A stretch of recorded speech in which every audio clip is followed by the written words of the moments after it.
আসসালামু আলাইকুম, বিসমিল্লাহির রহমানির রহিম।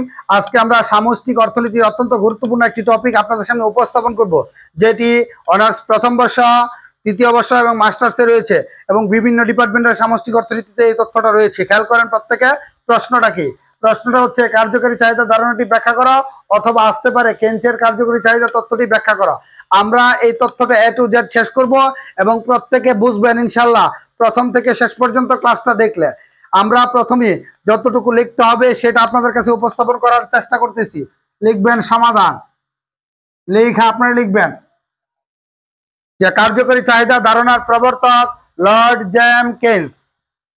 এইটুকু লেখার পরে লিখবেন সামগ্রিক চাহিদা এবং সামগ্রিক যোগান, এই দুয়ের সমতাস্থলে যে চাহিদা নির্ধারিত হয় তাকে কার্যকরী চাহিদা বলে। এইটুকু লেখার পরে আপনারা লিখবেন অনুমিত শর্ত। আমরা আপনাদেরকে বুঝিয়ে দিব আসলে যে মানে কি কার্যকরী চাহিদাটা। অনুমিত শর্তের মধ্যে 1 নাম্বার লিখবেন যে দুই খাত বিশিষ্ট অর্থনীতি বিবেচ্য। 2 নাম্বার দিয়ে লিখবেন হচ্ছে বাজারে পূর্ণ প্রতিযোগিতা বিদ্যমান। 3 নাম্বার দিয়ে লিখবেন হচ্ছে সমাজের মোট চাহিদা ক্রমসমান হারে বাড়ে। 4 নাম্বার দিয়ে লিখবেন হচ্ছে সমাজের মোট যোগান স্থির হারে বাড়ে। 5 নাম্বার দিয়ে লিখবেন হচ্ছে স্থির মাত্রাগত উৎপাদন বিবেচ্য। এইটুকু আপনারা লিখবেন। এইটুকু লেখার পরে লিখবেন তথ্যটির বিশ্লেষণ। তথ্যটির কি বিশ্লেষণ? আগে কতটুকু লিখবেন সেটা বলতেছি। বিশ্লেষণ, তথ্যটির বিশ্লেষণের মধ্যে লিখবেন কেন্সের মতে সমাজের আয় উৎপাদন নিয়োগ, সমাজের আয় উৎপাদন ও কর্মসংস্থান নির্ভর করে কার্যকরী চাহিদার উপর। কার্যকরী চাহিদা বেশি হলে কর্মসংস্থান বাড়ে, কার্যকরী চাহিদা কম হলে কর্মসংস্থান তথা নিয়োগ কমে। এর ফলে অর্থনীতিতে মন্দ ও বেকারত্ব দেখা দেয়। এইটুকু লিখবেন।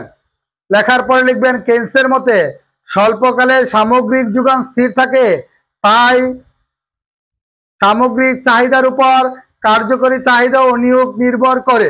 এইটুকু লিখবেন। লিখে লিখবেন নিম্নের চিত্রের সাহায্যে বিষয়টি ব্যাখ্যা করা হলো।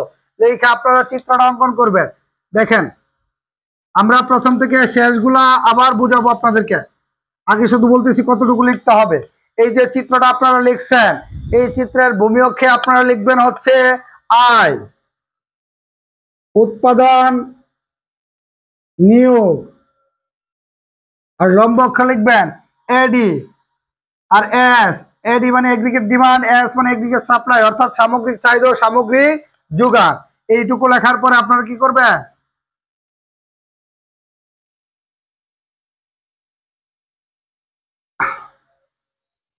এই যে চিত্র করলাম,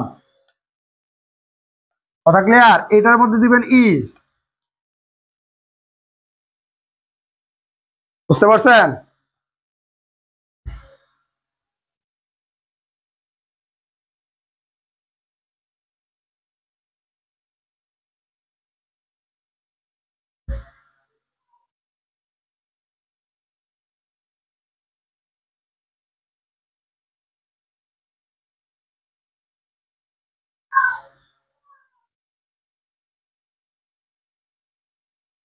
এটার নাম দিবেন হচ্ছে এস, এটার নাম দিবেন এডি, এটার নাম দিবেন ই, এটার নাম এফ, এটার নাম এইচ। এখানে দিবেন হচ্ছে ওয়াই ই, এখানে লিখবেন ওয়াইএফ। এই যে এফ এর যে এইটুকু গ্যাপ, এই গ্যাপটার নাম দিবেন কার্যকরী চাহিদার ঘাটতি।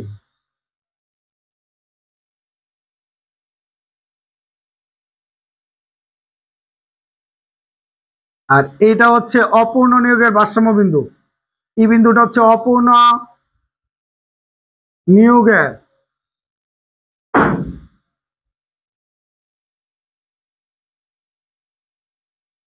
ভারসাম্য বিন্দু। অপূর্ণ নিয়োগের ভারসাম্য বিন্দু। এই এইচ হচ্ছে পূর্ণ নিয়োগের ভারসাম্য বিন্দু।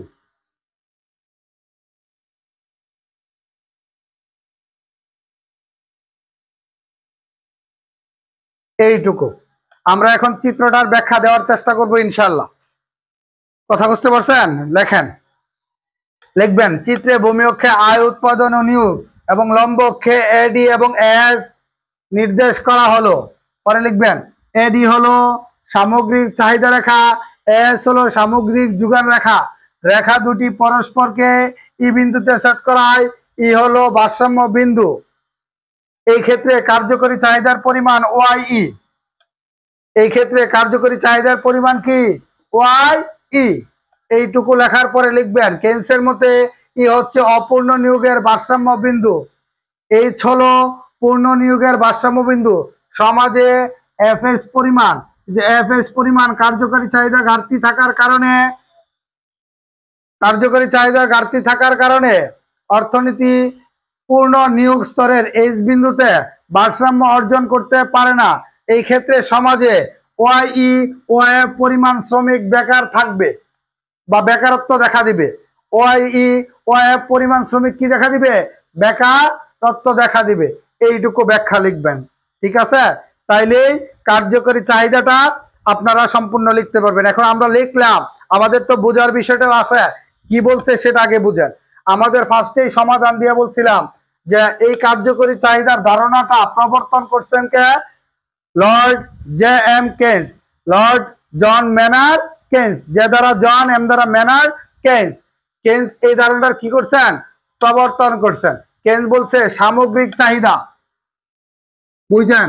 সামগ্রিক চাহিদা বোঝার জন্য বলতেছি, এবং সামগ্রিক যোগান, সামগ্রিক চাহিদা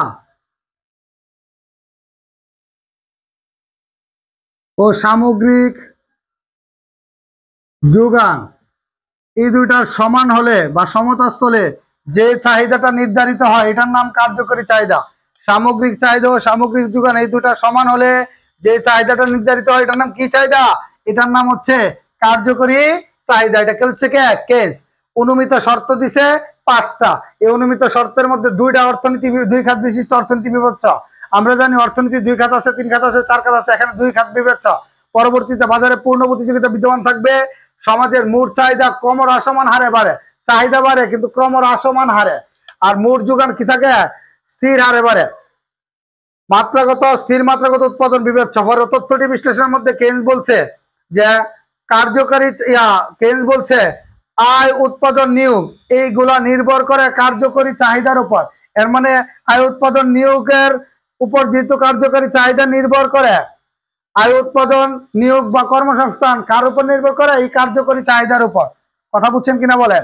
এখন প্রশ্ন হচ্ছে কার্যকরী চাহিদা মানেটা কি? আমি একটু বুঝাই দেন, আমি আপনাদেরকে বলতেছি। ধরেন আপনার কাছে আপনার একটা গাড়ি কেনার ইচ্ছা আছে, কিন্তু আপনার কাছে গাড়ি কেনার টাকা নাই, অর্থাৎ আপনি গাড়ি কিনতে সক্ষম না। এটা হচ্ছে অকার্যকর চাহিদা।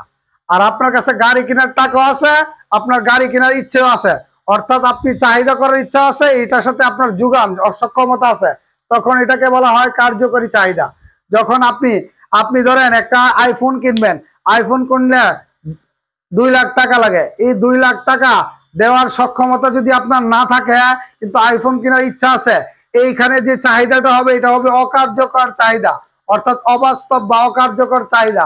আর যখনই আপনার কাছে 2 লাখ টাকা থাকবে এবং এই টাকা খরচ করে আইফোন কেনার ইচ্ছা থাকবে, ওইটার নাম হচ্ছে কার্যকরী চাহিদা। বুঝতে পারছেন কি বলছি? অর্থাৎ সক্ষমতা থাকতে হবে। তাহলে কার্যকরী চাহিদা, এই যে সামগ্রিক চাহিদা ও সামগ্রিক যোগান এই দুইটা সমান যে স্থলে হয়, ওই স্থলে কার্যকরী চাহিদা নির্ধারিত হয়। আর কার্যকরী চাহিদা কার উপর নির্ভর? কার্যকরী চাহিদার উপর কি নির্ভর করে?